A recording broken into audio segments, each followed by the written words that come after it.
രാജ്യത്തിന്റെ വടക്ക് കിഴക്കൻ മേഖല ഊർജ്ജത്തിന്റെ ശക്തി കേന്ദ്രമാണെന്ന് പ്രധാനമന്ത്രി നരേന്ദ്രമോദി. വൈവിധ്യമാണ് വടക്ക് കിഴക്കൻ മേഖലയുടെ ശക്തിയെന്നും പ്രധാനമന്ത്രി പറഞ്ഞു. ന്യൂഡൽഹിയിൽ റൈസിംഗ് നോർത്ത് ഈസ്റ്റ് നിക്ഷേപ ഉച്ചകോടിയെ അഭിസംബോധന ചെയ്യുകയായിരുന്നു അദ്ദേഹം. കേവലം അതിർത്തി മേഖല എന്നതിൽ നിന്നും മുൻനിരയിലേക്ക് വികസിച്ചുകൊണ്ട് അവസരങ്ങളുടെ നാടായി വടക്ക് കിഴക്കൻ മേഖല മാറിയതായും പ്രധാനമന്ത്രി അഭിപ്രായപ്പെട്ടു.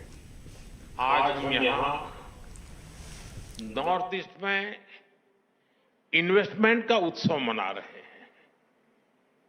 यहां इतनी बड़ी संख्या में इंडस्ट्री लीडर्स आए हैं। ये दिखाता है कि नॉर्थ ईस्ट को लेकर सभी में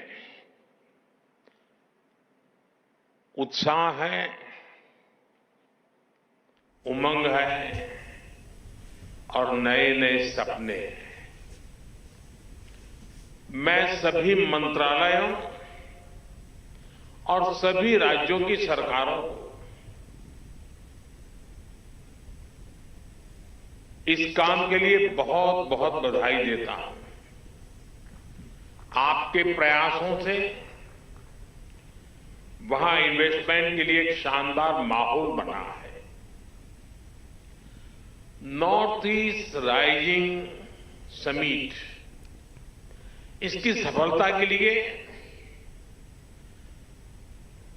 मेरी तरफ से, भारत सरकार की तरफ से आपको बहुत बहुत शुभकामनाएं देता हूं।